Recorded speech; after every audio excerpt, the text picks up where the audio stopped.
This is your News Source Evening Bulletin for today, Monday, the 14th day of September in the year 2020. I'm Gordon Mosley. Here's what we're tracking tonight. Well, days before the arrival of the U.S. Secretary of State Mike Pompeo, the APNU-AFC has issued a warning to the government of Guyana to not get the country involved in the internal affairs of other states. Chairman of the Alliance for Change and APNU-AFC Member of Parliament Raphael Trotman made a warning statement this morning at the start of the budget debates. We are aware of the imminent arrival of certain foreign dignitaries. We must be careful that in the height of the pomp, no pun intended, and ceremony, that we do not lose our dignity and self-respect and trade our sovereignty, statehood, and hallowed status, the right to self-determination and non-interference the affairs of other states by agreeing to some unhelpful and unholy agenda that is meant to boost electoral prospects elsewhere later in the year.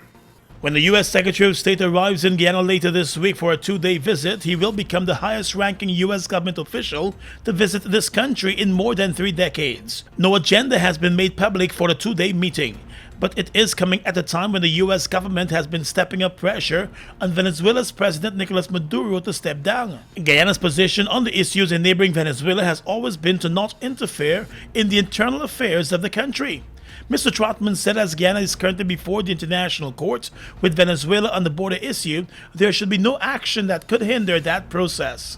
There has been too much progress made in the last 5 years as we took our case to the International Court of Justice, seeking a peaceful solution, and it will be a travesty of monumental and epic proportions if, Mr. Speaker, we found ourselves in a hot mess and threatened.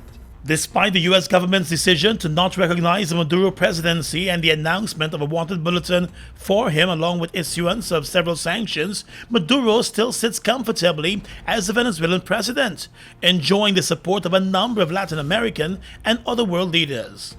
The visit by Pompeo to Guyana also comes after Guyana's 5-month wait for election results and the threats by Pompeo himself during that wait that he would have been issuing sanctions against officials of the last government.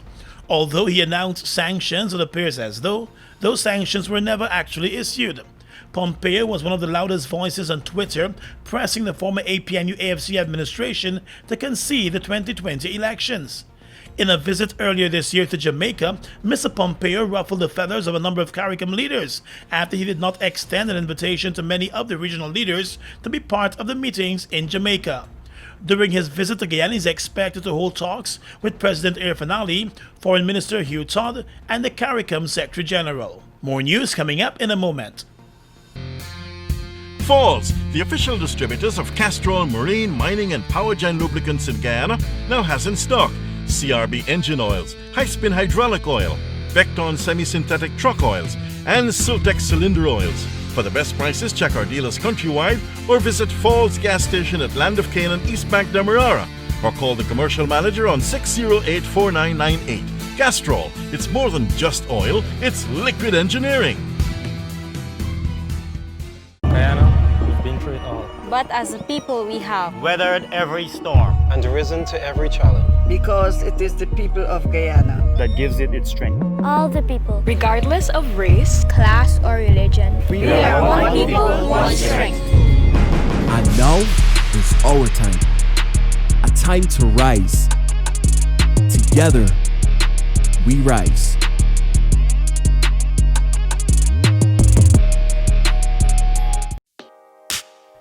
Mobil Special and all other Mobil lubricants are distributed by Salt Guyana Inc. Mobil Special and all other Mobil lubricants are distributed by Salt Guyana Inc.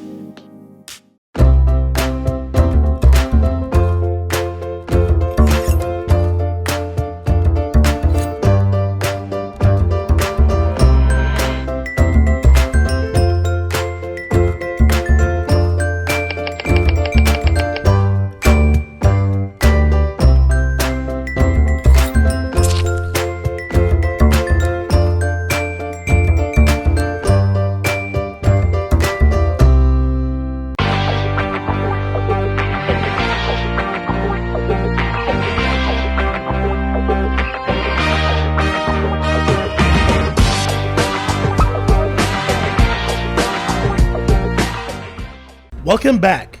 Police and GDF ranks are in the Isano area in Region 7 after a second illegal aircraft was found today, but this one with a dead body and a quantity of cocaine.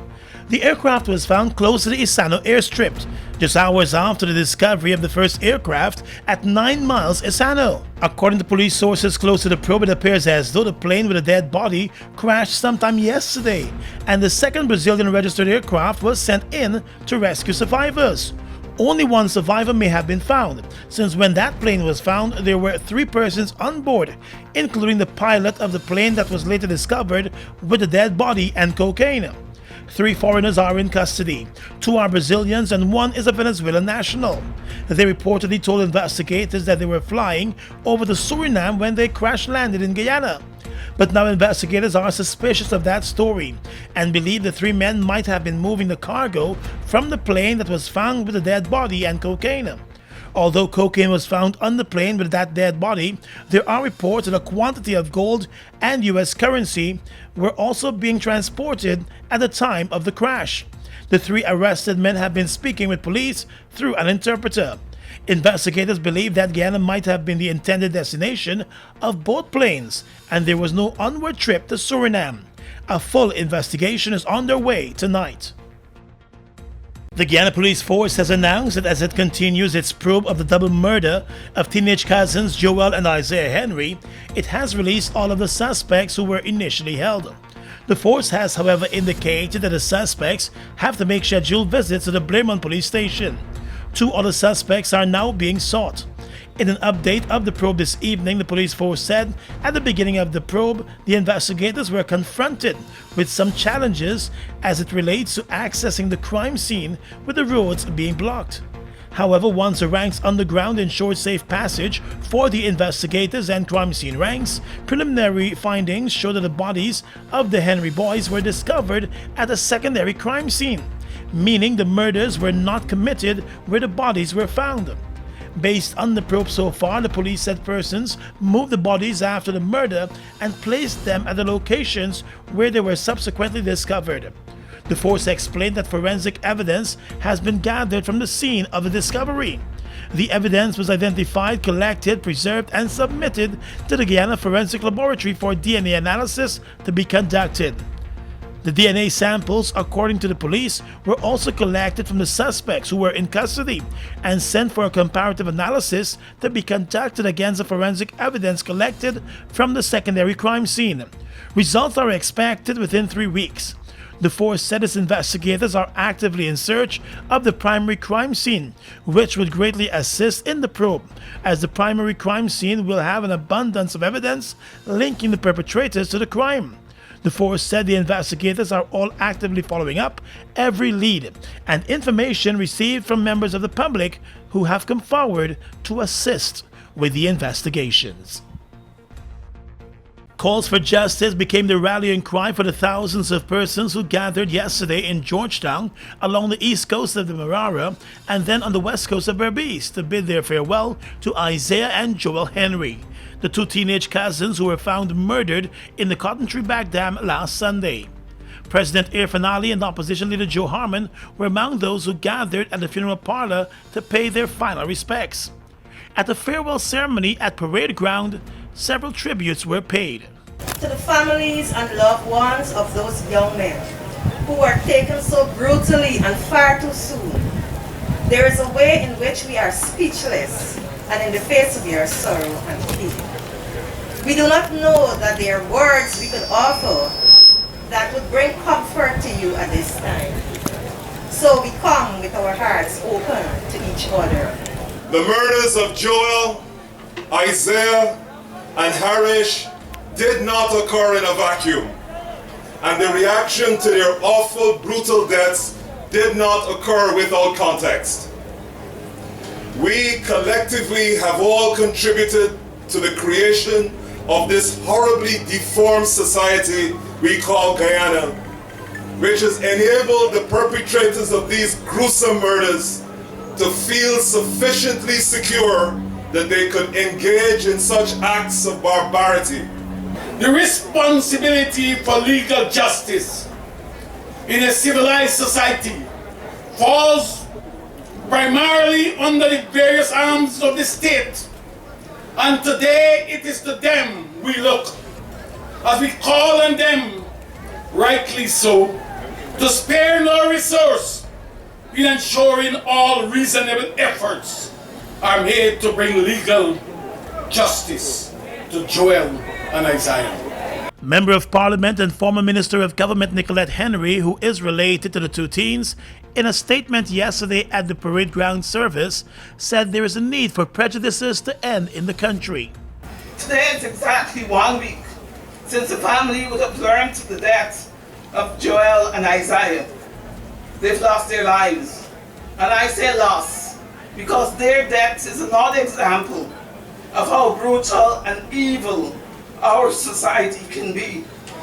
It is a frightening reminder of the prejudice and inequalities that exist here in Guyana. And if you think otherwise, then quite frankly, you would have already lost touch with reality. Prejudice and inequalities are real issues that have to be dealt with because they cannot just go away or be wished away. It requires real and genuine actions by each and every one of us as Guyanese. Later in the day, during the funeral service in Berbice, opposition leader Joe Harmon said justice must be served in the matter. He once again made his call known for an independent and thorough investigation into the mutilation and murder of the teenagers. Though the pain of their deaths will not easily subside, none of us must rest until justice is delivered for Isaiah and Joel. None of us must rest or relent. We must ensure that those who are responsible for their deaths are brought to justice and met with the full force of the law. Family members and close friends also paid tributes, remembering the two teens as jovial persons who loved life. Joel, the grandson of the late Susan and Cecil Johnson, Jeff and Penny Henry, was known by his friends as Quenches, Chicken, and DJ Fingers. But to his family, he was known as Baby Jojo. As a toddler, Joel attended the Gibraltar Portland Nursery School for 2 years, after which he graduated and became a student of the Gibraltar Portland Primary School. The Guyana Police Force is still conducting its investigations into the matter. The total number of deaths from the coronavirus in Guyana jumped to 56 over the weekend, with 4 deaths being recorded between Saturday and Sunday. Today, the Ministry of Health reported that the country has recorded 31 new COVID-19 cases as of midnight last night. The Ministry of Health has revealed also that there are still 16 persons in the COVID-19 intensive care unit. The total number of active cases in the country, according to the Health Ministry, stands at 547, with 510 of those persons in home quarantine. The total number of recoveries now stands at 1,265. The Health Ministry has not provided any recent updates on the backlog of cases till the complete testing. Just over a week ago, the backlog was more than 1,000, and persons were waiting up to 2 to 3 weeks for their test results. Let's tell you now that controversial commissioner on the Ethnic Relations Commission, Roshan Khan, has dismissed the flood of calls for his resignation, making it clear that he has a purpose on the Ethnic Relations Commission and will not be resigning. Mr. Khan came under widespread criticism on social media and from the main opposition APNU-AFC after he called on Indo-Guyanese to arm themselves with sticks and batons to safeguard their communities along the west coast of Berbice. He made that statement last week during widespread protests that became violent along the West Berbice coast as villagers blocked roads and protested the mutilation and murder of teen cousins Joel and Isaiah Henry. Khan's statement for members of one ethnic group to arm themselves was seen as inciting more problems in what was already a tense situation. But during an appearance on an NCN news program on Saturday evening, Mr. Khan defended his statement, adding that he was trying to encourage persons to protect the minorities in their communities rather than be aggressors. And in the post I said, do not be aggressors. Protect in your community the minority, but if you're under attack, defend yourself with a baton or a piece of steak if you're under tax. The businessman is the representative of the Muslim community on the Ethnic Relations Commission. Several persons have written to the Central Islamic Organization of Guyana requesting that the Muslim community remove Khan from the position on the ERC. A number of online petitions have already been started with the same aim. The Ethnic Relations Commission has since distanced itself from the commissioner. Across the region is coming up next. Mobil Delvac and all other mobile lubricants are distributed by Salt Guyana Inc. Mobil Delvac and all other mobile lubricants are distributed by Salt Guyana Inc. We all know a strong educational foundation is a key to successful learning. Global Technology combines award-winning curriculum with innovative technology and teacher support to help students reach their potential.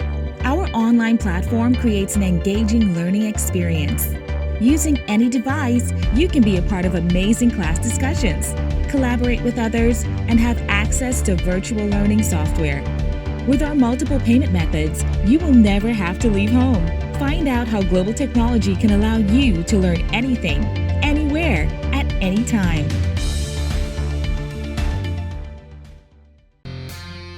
Falls, the official distributors of Castrol Marine, Mining and Power Gen lubricants in Guyana, now has in stock CRB engine oils, high-spin hydraulic oil, Vecton semi-synthetic truck oils, and Sultex cylinder oils. For the best prices, check our dealers countrywide or visit Falls gas station at Land of Canaan, East Bank, Demerara, or call the commercial manager on 608-4998. Castrol, it's more than just oil, it's liquid engineering.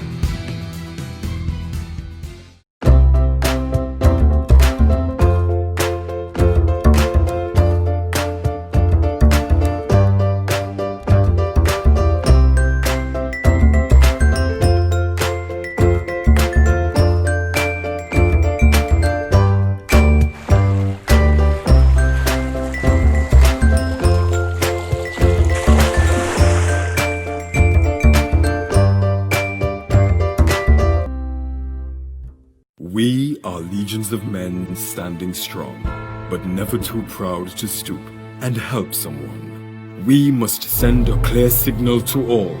Do right, walk in upright ways, knowing that's what being a man is all about.